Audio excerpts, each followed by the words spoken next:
All right. Welcome to the Productivity Show, a podcast where we believe you can get everything done without having to sacrifice your health, family, and things that matter to you. My name is Brooks Duncan. I'm from Asian Efficiency, where we help people become more productive at work and in life. And today I am joined by Marmel, who is our Scrum Master, our wearer of many hats, the person who makes sure that I am on time with my tasks, very, very nicely, usually, and frequent guest host on the Productivity Show. So welcome, Marmel. How are you doing? Hi, Brooks. Hello, everyone, everybody. So happy to be back. And check mark to all those things, Brooks. You're very kind with your introduction. All right, so today we are going to be talking about Zoom and Microsoft Teams best practices. And Marmel and I were just talking about how we're so afraid that if we're going to have any tech issues at all with our recording, it's going to be in an episode about Zoom and Teams best practices because we record these episodes over Zoom. Marmel was actually just checking when we as a team switched over from Skype, which we used to use, to Teams, or to Zoom, I should say. Marmel, and you looked into that. How long have we been using Zoom for this? 4 years. 4 We've been years. Oh using my Zoom for gosh. 4 years. Before that was Wow. Skype. Yeah, it doesn't seem that long ago, but apparently it was. So, many of us are back in the office at least part time, or maybe we never left the office for many of us. But even if we're in the office now, it's inevitable that so much of our time gets taken up by online meetings. And a lot of times they're just back to back to back. We roll in there, we fire up our computer, either in the office or at home, and then we connect to Zoom or Teams. And then sometimes it's just, it feels like we never get off throughout the whole day. However, there are some things that you can do to make Zoom or Teams better, make your experience better, make it more efficient to use. So we are going to be sharing some of our best practices that we've learned over these 4 years to make the most effective use of your time when you're using Zoom or Teams. As much as possible, we're going to keep these tips cross-platform. So anything that we can do to make our experience better and the experience of people we're in meetings with better is going to pay off. So in this episode, we're going to share 3 Zoom and Teams best practices to make the most of your time, your energy, and attention. And as usual, you can find everything that we're going to talk about. We're going to be talking about some links and resources and stuff like that in the show notes by going to theproductivityshow.com/375, or just swipe in your app to go to the show notes right there in your app. Now, like we start every single episode that we do, we always like to start with our top 3 resources. So these are 3 things that we've been loving lately as far as productivity goes. And Marmel, since you are here, I thought I would give you the honor of sharing your top 3 resources this week. So let us know what you're into these days. Awesome. So the first one is Crisp. It reduces background noise on a Mac and Windows, and I'm currently using one right now. So, for example, if you have a lot of dogs and you're constantly in a Zoom call, it really helps out. It blocks out the dog noises, or if you have chickens, like here in the Philippines. Next is the Loom Cube. It's a lighting kit and it's very popular in our community, the dojo, and I believe Alice also uses one. And then third one is a muzzle. So it's something new that Brooks shared, and I immediately downloaded. So muzzle is a Mac app that automatically turns on your do not disturb when you start your screen sharing. But if you're not on a Mac and you have a Windows, Windows 10 has a built-in feature. You just go to settings, system, focused assist, and then toggle when I'm duplicating my display to on. So those are my top 3 resources. All right. And like I said, you can find links to those at theproductivityshow.com/375. So thank you so much, Marmel. So yeah, with this episode, if you work remotely, either as part of your job or because of COVID, this episode will help give you tips to make that time chained to Zoom or Teams better. Maybe even if you're back in the office, we'll have tips to help you when you're doing those online meetings with the out of the office colleagues or prospects or vendors. And if you hold meetings, if you're the person who runs the meetings, we'll give you tips on how to make it better for everybody, all the people who are attending. We always like to give shout out to our next week's episode. So next week, we're going to be talking about how to use reminders. So Tan and I are going to be sharing about the reminders that we use, the apps that we use to be reminded of stuff, and just some of the things that you can do to make sure you're doing the things that you're supposed to do when you're supposed to be doing them. All right, so as we get into our top 3 tips, one thing I do want to mention is this concept of Zoom fatigue. You might have heard of Zoom fatigue. It's a real thing, and this people call it Zoom fatigue, but it applies even if you use Microsoft Teams. It's that feeling where the time you spend in online meetings is somehow way more draining than in person. Marmel, do you find that? Do you find that that online meetings are somehow more draining than if you meet people face to face? It is like, well, different when we have our meetings because it's quite short. But like when I attend a teleconference and it lasts for like an hour or 2 hours, uh, it's just I think that I learn less if I'm staying on the call or Zoom call for like more than an hour or more than 2 hours. Yep. Well, we actually recorded a special episode just about Zoom fatigue. So it's called How to Beat Zoom Fatigue. We recorded a special episode just about this. It's called How to Beat Zoom Fatigue, even if you don't use Zoom, and that is TPS307. And we also recorded a special episode about back-to-back meetings. So that is TPS354. So if you have challenges with Zoom fatigue and back-to-back meetings, we've recorded special episodes just for that. So we're going to get into our top 3 Zoom and Teams best practices. There's a lot of common sense best practices that apply to all meetings, whether they're Zoom or in real life. So like try not to multitask. Don't be checking email or WhatsApp while in the meeting for 2 reasons. Number one, it means you're not focused on what the meeting's about. But number 2, it actually makes it more draining, that multitasking thing. Also, if you're going to be on camera, don't be doing distracting things. That's key. The people you are in a meeting with will appreciate that very much. And also, give space for others to talk. So on Zoom or Teams, you don't always get those cues when someone else is about to speak, or maybe the meeting is slightly lagged. So if you have something to say in these meetings, try to give it like a beat or two before jumping in, just to see if someone else has something to say first, because this is something I'm working on personally. Marmel can attest that I'm trying to implement a rule where I always like try to make sure others speak first and stuff like that, because I don't want to jump in over people. How am I doing on that, Marmel? A plus. All right, thank you very much. All right, so we'll do our top 3 Teams and Zoom best practices. And number 1 is to use what we call a pre-flight checklist. So we've all been there.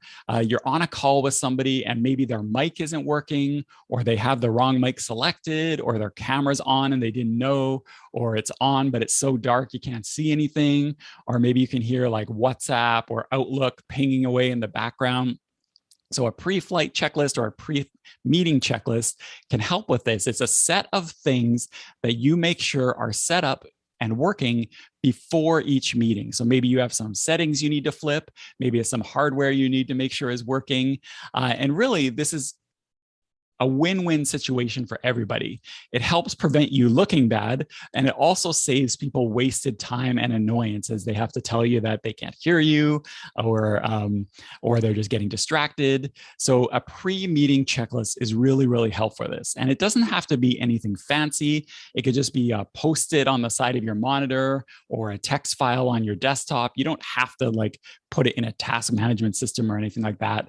Something simple is great, but just having that pre-meeting or pre-flight checklist can make a big difference for the experience of you and everybody in the meeting with you. Marmel, I know we've talked about this, so I know for a fact that you have a pre-meeting checklist, and we all have shared our different ones internally. What are some things that you might recommend people put on a pre-flight or pre-meeting checklist? Awesome. So first things first is checking your mic, making sure that your mic is plugged in. Like Brooks and I are currently using right now, it's plugged in. We're not using wireless headsets. So make sure that you select the correct mic. It's very important. Next, if you're using external camera, make sure that it's plugged in and you select it accordingly. Because if you're using a laptop, usually it would pick the camera of your laptop. But if like right now I'm using an external camera, so that's right in front of me, my laptop is on the side. So if I don't check it out, So what's going to happen is that I'm facing here, but my camera is on the other side. It wouldn't look good. Next is if you have lights, is it the right settings? Like I have my light here. Earlier, Brooks just saw me turn on my lights. It's very important, especially like right now. It's 4 a.m. in the Philippines, so it's very dark outside. So even if I have my window on the side, there's no light outside at all. So lighting is very important, right?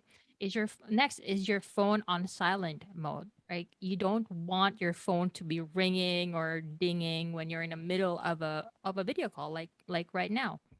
So make sure that it's on D and D mode. Next is your computer. Make sure that's on D and D mode. Like you can also use the Muzzle app that we shared during the top three resources. Um, Next is, do you have the Windows tab open and ready for screen sharing? I think it speaks a lot that you're not ready if you're sharing a screen and you're still looking through folders of, what of the files that you want to share. So make sure that, before you start, whatever you need to share is already right up, on the screen. And if you need to look at your notes, make sure that it's ready as well. So right now, I have my notes on my tablet. So it's been ready since earlier. Next, if you're hosting, make sure that you have the correct permissions set up, and we're going to talk about it on the next tip, if I'm not mistaken, Brooks. Right? Make sure that like next is not you have nothing disturbing on your background. Like if you're using the blur effect, make sure that it doesn't cut off your head. Like I was actually testing it out earlier and it looked really terrible. I like my natural background more. Like there are a lot of options in Zoom right now. Like you can even put on a lipstick via Zoom. So make sure that you check those out as well. Next is if you have other people in the house, you have kids, you have your significant other, make sure that they know that you're going to be on a Zoom call. And Brooks does this a lot. Or in your office or room, you have a sign that would say, do not disturb. Like me, as I've said, it's 4 a.m., so nobody is awake right now. But funny story is there is one being who is awake, and that is my cat. And I have to make sure that his bowl is filled to the brim, or else he will not stop meowing. So I do not want that to happen. What about you, Brooks? You actually have on your checklist to make sure the cat has enough food? Like, is that literally a thing on your pre-flight checklist? Yeah, there are some things that I have there that I'm shy to share, but let me like make sure that I brush my hair. It's even there. I'm not kidding. Because I like right now I'm on video. I want to make sure that I look presentable, but because it's early in the morning, sometimes I forget to just make myself look presentable, so I have it there to brush my hair. There's some other things that you can put on your list. So some of them are like, if you're somebody who likes to have water or coffee, tea, or other beverages ready, you could put that on there. Have it so that you're not rushing right before the meeting. You're not rushing to grab water or something like that. Have it on your checklist. Other things, if you're using headphones, especially wireless headphones, are they fully charged? Do you have a backup ready just in case? These are some of the things you can put on your checklist. I know, Marmel, we were talking right before this about how I was so glad that I had the AirPods charged on my checklist, because I realized before recording that they had fallen out of my pocket somewhere in the house. So because it was on my checklist, I was able to run and find them, and I wasn't scrambling right before recording. So the checklist really, really, really help you out. Other things that can be really, really helpful, and we talked about lighting earlier.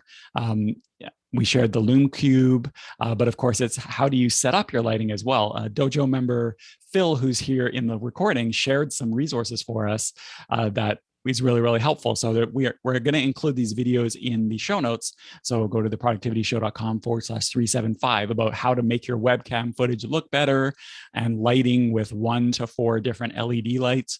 Really, really helpful YouTube videos. So thank you so much, Phil, for sharing those. And we'll make sure to share them with the audience as well. And those can be things you can put on your checklist as well, making sure your lights are all set up and working like Marmel said. I have a pre-flight checklist for the podcast, and one of the entries I have, and it's in all caps, is and this is going to sound funny. You were talking about embarrassing things we have on our checklist.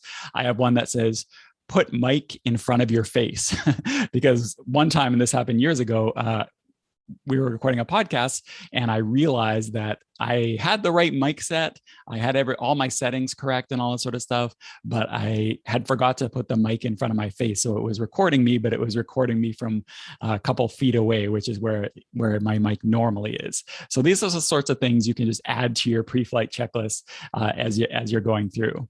Now, Marmel, do you have a general Zoom checklist, or do you have different checklists for different types of things?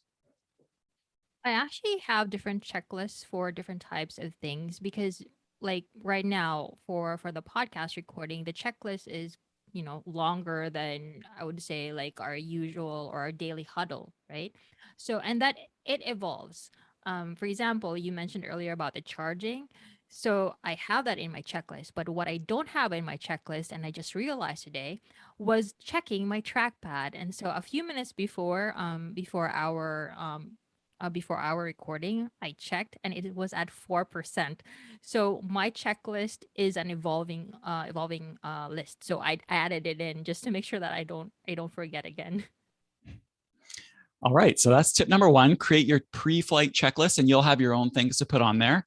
Tip number two is to set the correct permissions for what you're doing. So this is building a little bit on the spoiler that Marmel gave earlier for her pre-flight checklist. And this is obviously mainly applying to the people who hold meetings, but the attendee equivalent would be, if you're in a meeting, do you need to have your camera on? Do you need to be unmuted? Maybe you do, but these are the sorts of things you want to be thinking of, because a lot of times we just kind of go roll with the defaults. We join a meeting and just whatever the default settings are, we roll with, or we hold a meeting, even worse, and we just roll with whatever the default settings are. And most of the Zoom and Teams permissions are turned on by default. So pretty much anything goes. And of course, this led to a lot of Zoom bombing concerns back, a couple of years ago at the time of recording, but it can make it so that, but even ignoring the Zoom bombing stuff, which if you aren't familiar with what that is, when people would join uninvited join meetings and cause all sorts of problems. So we're not talking about that so much. It's the people who are supposed to be there, but by leaving all these settings wide open, a lot of times it can make it so that meetings are way more distracting than they need to be. So if you're the one creating or holding a meeting, just ask yourself some questions. Do people need to be able to chat? If not, turn it off. Do people need to be able to share screens? If not, turn it off. Do people need to have their cameras on? If not, turn it off, or at least set the default so when people enter the meeting for it to be off, which is something, at least in Zoom, you can set in the meeting settings. Also, does everybody need to be able to unmute? If not, turn it off, or again, at least set that default when people join that their mics are muted. We've all been in these meetings where some people come in and their mic is turned on and you can hear their kids in the background, or you can hear them talking to their partner or their coworker or something like that.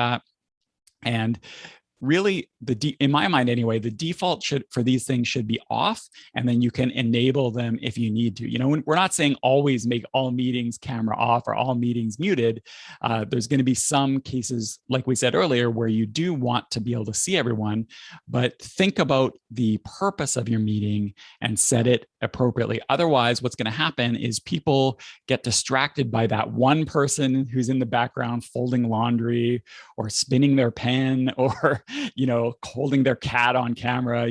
Anytime anyone's pet comes in the camera, the whole meeting falls apart, which in some cases might be fun, but again, depending on the meeting and the purpose for the meeting, you want to think about that ahead of time and set the permissions appropriately.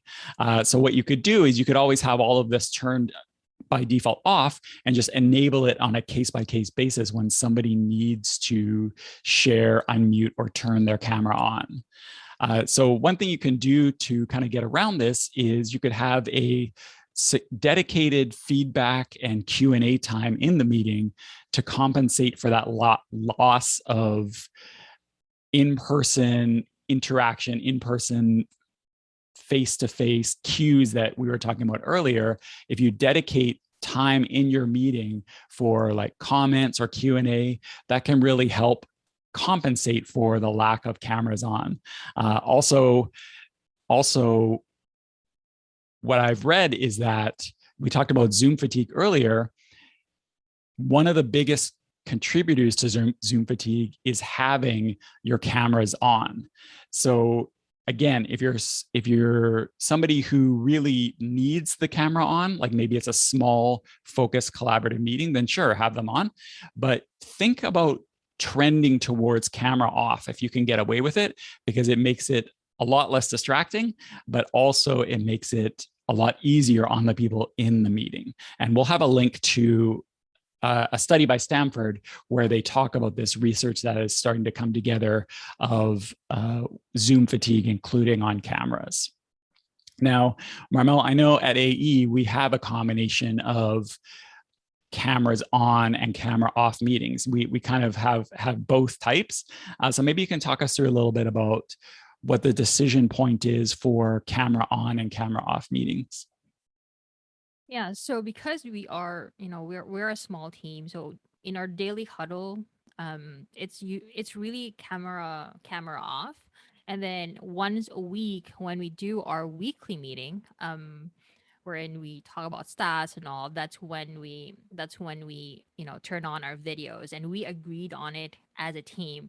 It was a joke before, like, I'm not sure if it was Tan or me who said, we have to turn on our videos because we have to remind ourselves how we all look, which is a joke, but it makes sense though. So yeah.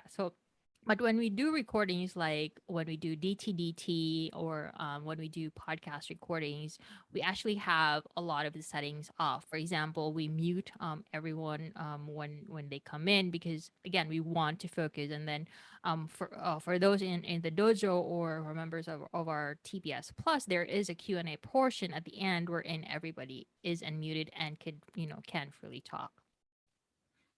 Yep, it's all about, again, we're not saying cameras should always be off. We're just saying maybe rethink those defaults and use them more appropriately instead of just having everybody forced to have camera on all the time. I know that's a control issue. A lot of people, especially managers, feel that if their people don't have their cameras on, then how do I know they're working and paying attention? That goes to a whole other thing. But really, if you want to have the most efficient and productive meetings, consider letting people choose one way or the other whether they want their cameras on and off. All right, so that's tip number 2, is to use the correct permissions for what it is that you're doing. Tip number 3 is, and of course, you can tell who added this tip, is to use a few keyboard shortcuts that go a long way. Now, I talk about keyboard shortcuts a lot on the productivity show, and the reason for that, which is it just makes things so much easier and so much more efficient. The only problem is they can be really, really difficult to learn sometimes, or at least many people find them difficult to learn, especially when there's a lot of them. And you might have experienced this with Zoom and Teams meetings where there's nothing worse than when everybody's waiting for somebody to speak, and then you have to watch them like move their mouse or trackpad, find the Zoom window, go over to the unmute button.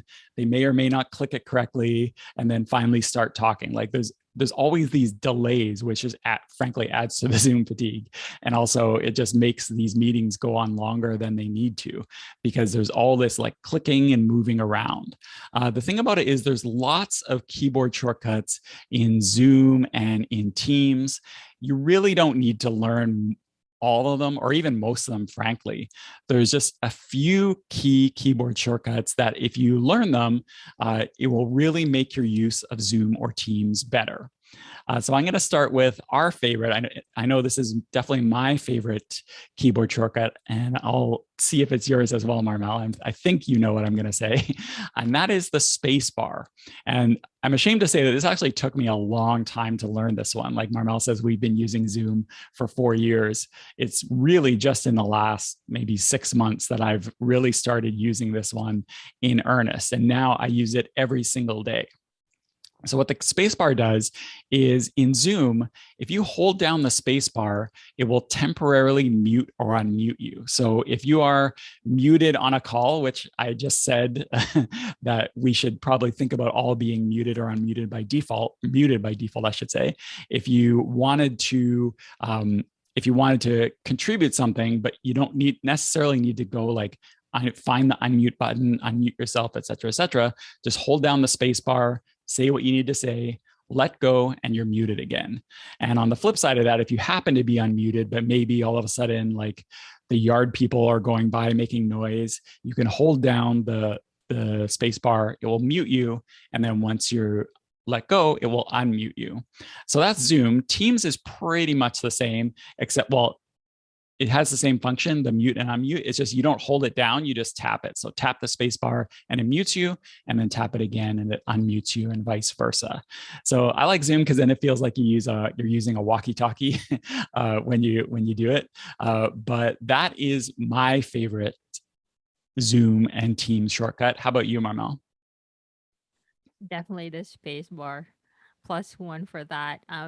Before, I knew about the space bar shortcut, but I was afraid that it would fail me. So I was the trackpad frantically going to the mute button kind of girl. But I decided, you know what? Let me just try it out, and it has not failed me just yet. So yes, for the space bar. In the live stream, we record these episodes, like Marmel said, with our Dojo and TPS Plus members. And Joel says, you joke about the yard people, but there's a leaf blower going in the background right now, so that's why I'm muted. And yeah, that's exactly why I gave that example, because my desk is right beside my window in the office, and I'm in the basement. So my head is at ground level, and every week there's leaf blowers and stuff like that right outside my window. So I'm a big spacebar user for that. So yeah, Marmel and I both love the spacebar, but there's other really easy keyboard shortcuts that can make a big difference as well. So on Zoom, if you want to do Alt A on Windows or Shift Command A on the Mac, that will mute or unmute you permanently. So it's not like a temporary thing like the spacebar. It will switch your state between muted and unmuted. So Command Shift A, Alt A. If you want to do the same thing with your video, turn it on or off. It's Alt V on Windows and Command Shift V on the Mac. If you want to start screen sharing, it's Alt S on Windows and Command Shift S on the Mac. And if you want to start a local recording, this is something I did when we started this episode.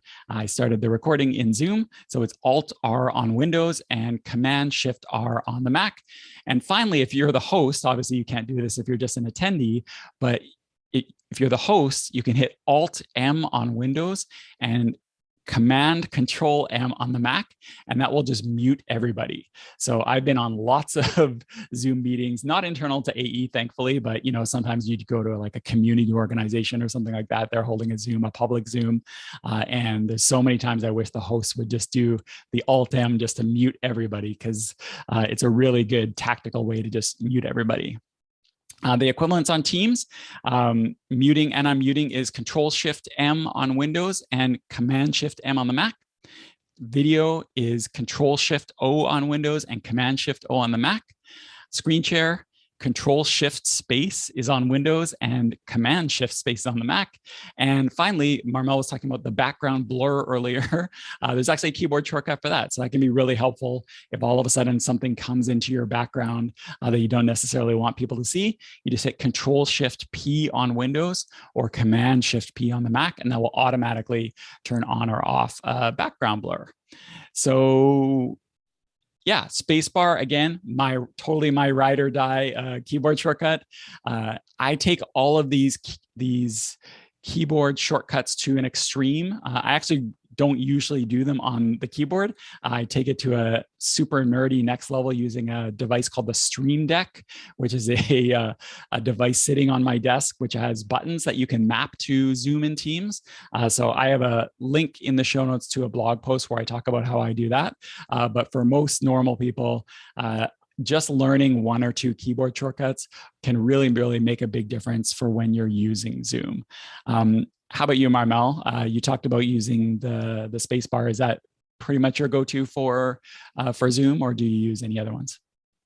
Yeah, the space bar for me. And then about the Stream Deck, when you published your blog post about the Stream Deck for productivity, I immediately checked if it was for sale here in the Philippines. So right now it's sitting in my cart and I'm just waiting for to check it out. You have to click on checkout one of these days.